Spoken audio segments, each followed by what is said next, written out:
ના સમજાયું ને? અઘરું લાગ્યું ને? અઘરું લાગ્યું ને? સમજવાનું અઘરું લાગ્યું ને? બોલતા નથી બધા. સમજાયું કે ના સમજાયું? ભાઈઓ બધાને પાછળ બધાને સમજાય છે કે અધર જાય છે? સુખ એ આપણો સ્વભાવ છે, પણ આપણો એટલે દેહનો નહીં, આત્માનો. આત્મા અનંત સુખ વાળો છે. એને બનાવવાનો કોઈ સાધન, સંપત્તિ, સંબંધો કે સત્તાથી એને સુખ પ્રાપ્ત થતું, એ તો સુખના સ્વભાવ વાળો છે. એને બનાવવાનો, પણ તને એમાં સુખ છે એનું ભાન કે જ્ઞાન નથી. એટલે આ 5 ઇન્દ્રિયો દ્વારા તું જે વસ્તુ ઉપર સુખનો આરોપણ કરે છે એ વસ્તુ તને પ્રાપ્ત થાય ત્યારે તને સુખનો અહેસાસ થાય છે. પણ ખરેખર એમાં સુખ છે? આ તો તારો પોતાનો આરોપ છે. શું છે? સમજાય છે?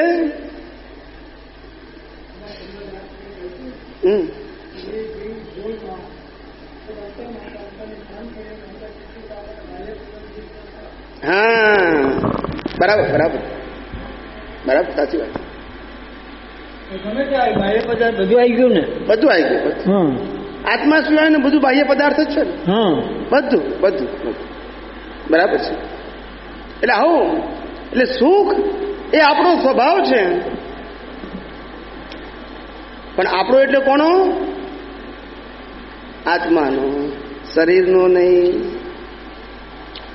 શરીર તો આ શ્વાસ ચાલે છે ત્યાં સુધી જ છે, પછી બાળી નાખવાનું. બોલતા નથી બધા. હમણાં નથી બાળવાનું કોઈનું, ગભરાશો નહીં કોઈ. એ તો ટાઈમ આવશે બધાનો. આપણે બળીએ એવા નથી. એક ભાઈ કે સ્વામીજી આત્મા છે એની સાબિતી શું? મેં કીધું અત્યારે જીવતો છું તે. મને કે સાહેબ હું તો મારા કર્મોથી જીવું છું. હું કહું કર્મો ક્યાંથી લાવ્યો? મને કે મેં કર્યા. શું કે છે? મેં કહું મા બાપને મેળવવા મળે તે કયા કર્મો કર્યા મને બતાય. 1-2 ગણાય મને તું. ના સમજાયું? ના સમજાયું ને? બોલતા નથી બધા. મા બાપને મેળવવા માટે કયા કર્મ કર્યા? કેમ? તો કર્મ વગર મળે?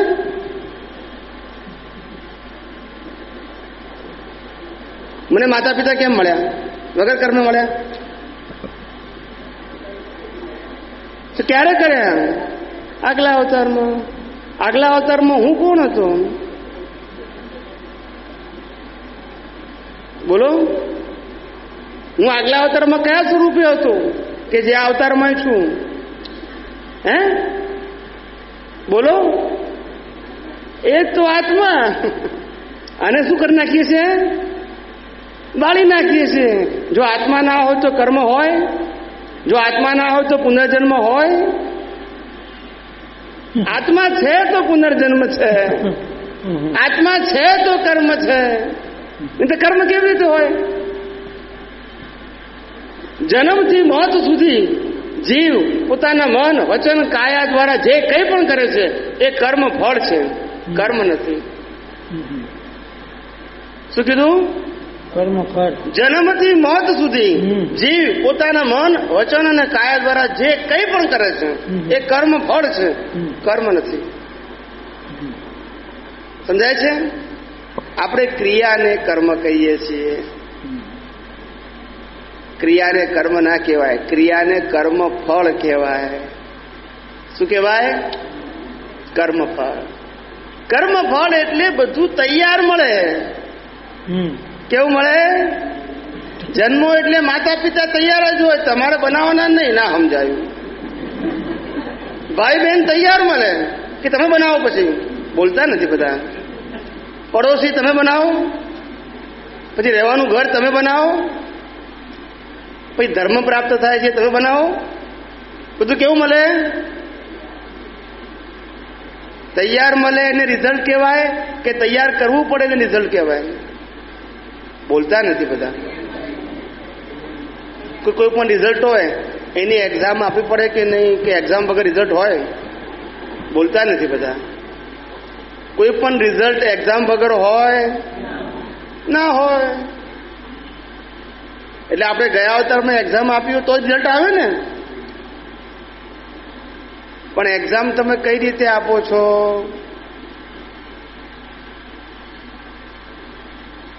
નથી ખબર ને. આટલા વર્ષ પાણીમાં ગયા ને.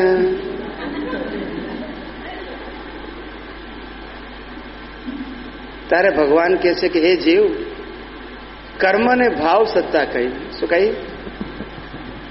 એ એકબીજાની કર્મ બાંધવાની જે પ્રક્રિયા છે એ એકબીજા વ્યક્તિઓ જોઈ શકે, ખાલી કર્મ ભોગવવાની પ્રક્રિયા જ જોઈ શકે. કઈ જોઈ શકે? જેને આપણે કર્મ ફળ કહીએ છીએ. કર્મ ફળ જોઈ શકાય, કર્મ જોઈ શકાય. જેવો ભાવ તેવો ભાવ, જેવી મતિ એવી ગતિ, જેવી ક્રિયા એવી ગતિ કોઈ શાસ્ત્રમાં લખ્યું છે? બોલતા નથી બધા. છતાં આપણે ક્રિયાને કર્મ માનીએ છીએ ને. શાસ્ત્રમાં ના લખ્યું પણ આપણે માનવું એ માનીએ ને. આપણે એને જે લખવું એ લખે. આવું બધું છે. એટલે આપણે માનીએ છીએ શું અને હકીકતમાં છે શું? પછી કે મને ભગવાન કેમ પ્રસન્ન થતા નથી? આપણે ભગવાનને માનીએ છીએ, ભગવાનનું માનતા. સમજાય છે? ભગવાન બહાર નથી, અંદર છે. જ્યાં ખોળીએ છે ત્યાં છે નહીં, ને જ્યાં છે ત્યાં ખોળતા નથી. એટલે ચક્કર ચક્કર ફર્યા જ કરીએ છીએ. એમાંથી પહેલા ચક્કર થયા, પછી ઘન ચક્કર થયા. શું થયા? પછી નથી કહેતા હવે છટકી ગયું એનું. થાકે પછી શું કરે? સમજાય છે? કારણ કે ખોજવાની જે દિશા છે, સ્થાન છે, એ જ ખોટું છે.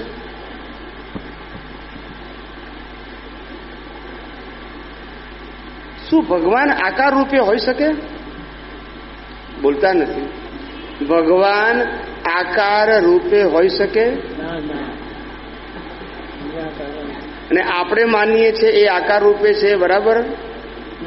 આપણે ભગવાન માનીએ છીએ આકાર રૂપે છે કે નહીં? ભગવાન નામી હોય કે અનામી હોય? બોલતા નથી બધા. જે નામી હોય એની નનામી નીકળે, અનામીની નનામી હોય નહીં. તો ભગવાન શું હોય, નામી કે અનામી? અને આપણે ભગવાનને માનીએ છીએ નામી કે અનામી? તો જવાબ ખોટો. પહેલા કીધું કે રૂપી કે અરૂપી, કે ભગવાન અરૂપી હોય. આપણે માનીએ છીએ રૂપી. પછી બીજો પ્રશ્ન પૂછ્યો કે ભગવાન નામી કે અનામી? તો કે આપણે માનીએ છીએ નામી, પણ હોય બધામાં ખોટા આપણે. પછી કે પ્રસન્ન પણ કેમ ના થાય? પણ ભગવાન જન્મ મરણ વાળા હોય કે અજન્મ અમર હોય? બોલતા નથી બધા. ને આપણે માનીએ છીએ બધા.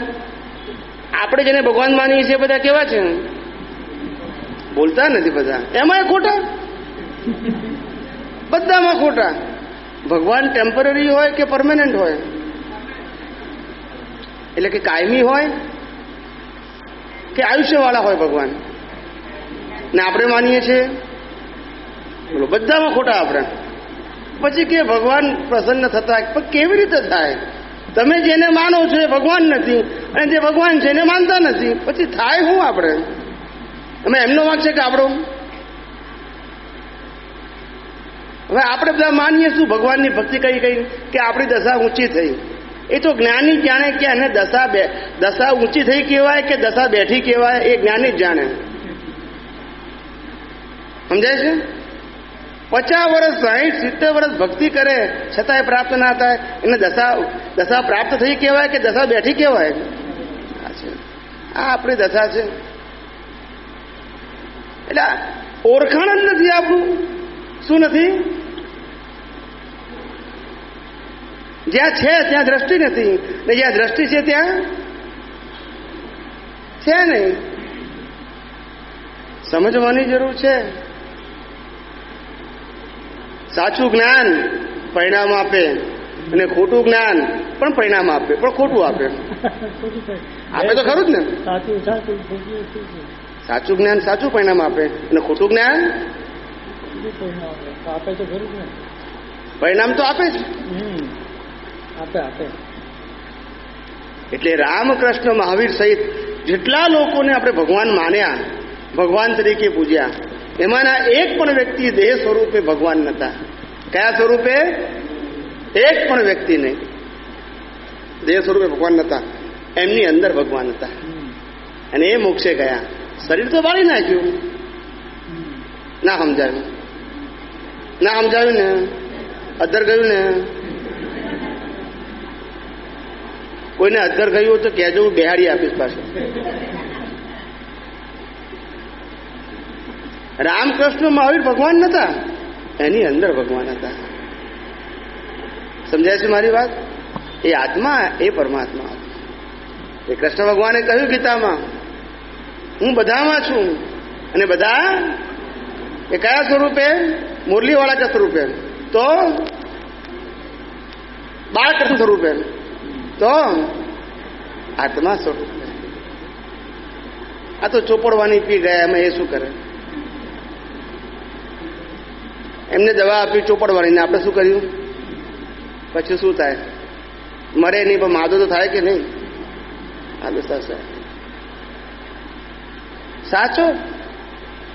સાચો ધર્મ બતાવનારો જ નથી કોઈ. પછી બધાને વાળા, પંથ, સંપ્રદાય, ગુરુ એની જ પડી છે. પછી શું થાય? પછી શું થાય? શું બોલો?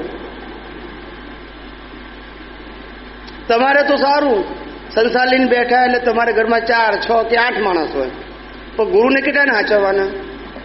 બોલતા નથી બધા. તમારો સંસાર મોટો કે એમનો? બોલતા નથી બધા. કોનો મોટો? તો મોટા સંસારી એ કે તમે? સમજાય છે? ગુરુ એટલે જીવન જીવવાની પદ્ધતિ બતાવે, મુક્તિ ના અપાઈ શકે. અને જ્ઞાની એ મુક્તિનો માર્ગ બતાવે. ગુરુ એટલે શાસ્ત્રની વાત કરે, જ્ઞાની એટલે અનુભવની વાત કરે. સમજાય છે મારી વાત? ગુરુ એટલે શેની વાત કરે અને જ્ઞાની એટલે? પણ તમને આમાં કઈ ડિફરન્સ લાગે છે? કઈ ગુરુ હોય ને એ શાસ્ત્ર વાંચે, શાસ્ત્ર સમજે અને બીજાને શાસ્ત્ર સમજાવે, એનું નામ ગુરુ કહેવાય. જ્ઞાની એટલે પોતાનો અનુભવ કે, શાસ્ત્રમાંથી ના બોલે. ના સમજાવ્યું પણ અધર ગયું ને? બધાને અધર ગયું ને? મારું કામ છે પહેલા અધર કરવાનું, પછી પહેલા હળગાવવાનું, પછી ખરેખર કહું છું, હળગ્યા પછી ઓલવાય ને તો જ હાંસ થાય.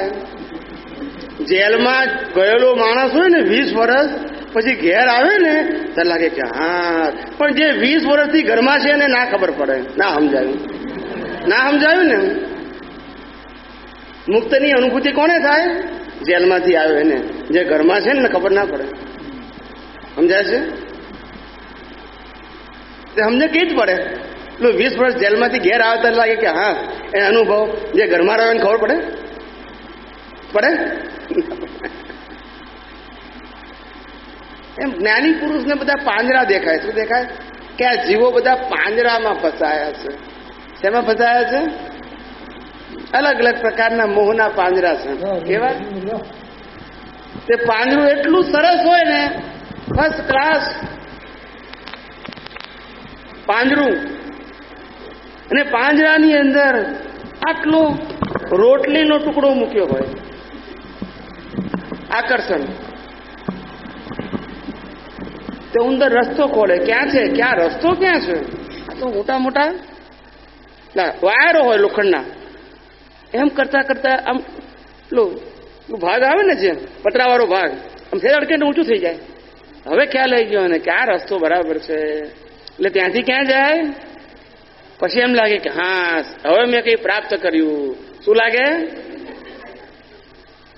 પણ રોટલી ખાધા પછી ખબર પડે કે આપણે કઈ પ્રાપ્ત કર્યું કે ફસાયા? ના સમજાયું. પછી ખબર પડે કે ફસાયા. એમ માણસ સુખ મેળવવા માટે લગ્ન કરે, પછી વર્ષ 2 વર્ષ થાય પછી ખ્યાલ આવે કે આપણે મુક્ત હતા કે બંધાયેલા, દુઃખી હતા કે સુખી. હવે સમજાય છે કે સુખ કોને કહેવાય. ફસાયા પછી ખબર પડે ને. પેલો જેલમાં જઈને આવ્યા પછી ખબર પડે ને કે મુક્તિ કોને કહેવાય. જે બહાર હોય એને ખબર પડે. ફસાયા પછી ખબર પડે કે સંસારમાં કેવું સુખ છે. સમજાય છે? એક ભાઈએ પૂછ્યું કે સ્વામીજી તમે તો પાણેલા છે, તમને ક્યાંથી ખબર? હવે આવા પ્રશ્ન તો પૂછે કે ના પૂછે બધા? મેં કહું તમારે જે પૂછવા આવે પૂછો. હું કોઈ પ્રશ્નની ફી લેતો પછી વાંધો શું છે? તમારે જે પૂછવા હોય, જે ધર્મના પૂછવા હોય તે પૂછજો, જે શાસ્ત્રમાંથી પૂછવા હોય. નો રિસ્ટ્રિક્શન. શું કીધું? અમારો જવાબ સૈદ્ધાંતિક હશે. કેવો હશે? શ્રદ્ધાનો નહીં હોય. કયો નહીં હોય?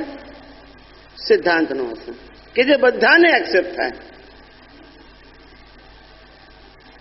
એટલે મેં કીધું ભાઈ, સ્વામીજી પરણેલા હોય કે કુંવારા હોય, અનુભવ અવતારોથી હોય. કેવો હોય? સમજાય છે? કેટલાય જન્મ મરણ થઈ ગયા હોય કે દર વર્ષે કરવા જરૂરી છે? માર ખાઈ ખાઈને તો પાકા થયા હોય. કોઈ એમને પાકું ના થાય. આ રામકૃષ્ણ મહાવીર કે એમને પાકા નતા થયા, માર ખાઈ ખાઈને નથી થયા હતા આગલા અવતારમાં. સમજાય છે? એ અવતારમાં માર તો ખાવો જ પડ્યો હતો એમને, પણ એ જ્ઞાની હતા એ વખતે. રામ હોય તો રાવણ સાથે યુદ્ધ કરવું પડે, ના કરવું પડે? આજે તમે અત્યારે મર્દ છો, મૂછાળા મર્દ, અને તમારી કોઈ વાઈફ ઉપાડી જાય તો સમાજના લોકો તમને શું કે? સાચું બોલો તો. ના ના, સાચું જે હોય બોલો, વાંધો નહીં. આપણે બહાર નહીં, છાપામાં નહીં આપીએ. આપણે મર્દ કેવા હો ને તમે તો રામની સીતા લઈ ગયા ને એમની હાજરીમાં ગેરહાજરીમાં. મૂછાળા મર્દ, કર્મ સત્તા કોઈને છોડે. કૃષ્ણ ભગવાન ગમે એટલા સમર્થ હોય, દુર્યોધન ના માને એમને કે તમે પક્ષપાતી છો. શું કહે? અને પેલા ભીષ્મ પિતામહ કૃષ્ણ અને અર્જુનનો સંવાદ સાંભળવા માટે તલસે. એમને જ્ઞાની દેખાય અને દુર્યોધનને પક્ષપાતી દેખાય. ના સમજાયું? એટલે કૃષ્ણ ભગવાન સમર્થ હોય તો પણ દુર્યોધન એમનું માને, રામનું રાવણ ના માને. સમજાયું કે નહીં? મહાવીરનું ગોસાલક ના માને કોઈ. કારણ કે કર્મ સત્તા એવી વસ્તુ છે, કોઈને છોડે. સમર્થ ખરા, જ્ઞાનમાં સમર્થ, અનુભવમાં સમર્થ, પણ કર્મ સત્તા આગળ કોઈનું ચાલે નહીં. ફરજિયાત ભાગ. કેવો ભાગ? ફરજિયાત, ભોગવવું જ પડે. એટલે આ મન વચન કાયા જે છે એ આપણને જે મળ્યા છે જન્મથી, એ કર્મ ભોગવવા માટે મળ્યા છે. એને પુરુષાર્થ કહેવાતો. પુરુષાર્થ એ ભાવ સત્તા છે. જેવો ભાવ તેવો ભાવ, જેવી મતિ એવી ક્રિયાને પુરુષાર્થ કહેવાતો. ક્રિયાને પરિણામ કહેવાય છે. શું કહેવાય છે? સંજોગ આધીન છે માનવ ભમરડો. આ ભમરડો જે ફરે છે ને આખો દિવસ, એ કેવો છે? સંજોગ આધીન. એક ભાઈ કે સ્વામીજી તમે એમ કહો છો કે મન વચન કાયા મારા કંટ્રોલમાં નથી, હું ધારું એ વિચારી શકું એમ શું કહેશો? મેં કીધું એ તો જયારે તું રાત્રે સુઈ જાય ત્યારે નક્કી કરજે કે મારે હોઈ જવું છે, વિચારો બંધ થાય ત્યારે તને ખબર પડશે. ના સમજાયું? ના સમજાયું ને? રાતે નક્કી કરે કે મારે ઊંઘી જવું છે હવે, તો વિચારો બંધ થઈ જાય ને. કેમ? કંટ્રોલ નહીં? બોલતા નથી બધા. મન ઉપર કંટ્રોલ નહીં? અચ્છા, વાણી ઉપર તો ખરો કે નહીં? વાણી ઉપર કંટ્રોલ સાહેબ શું કહે છે? હે અઘરું છે? નથી કહેતા હું ફટ ફટ ફટ તમે કહો બધું બોલી નાખું કે છે. વાણી ઉપર આપણો કંટ્રોલ નથી, નહીં કોઈનો કંટ્રોલ નથી. જે બોલવું છે તે બોલી ના શકીએ, અને જે ના બોલવું હોય તે જ બોલી જાય.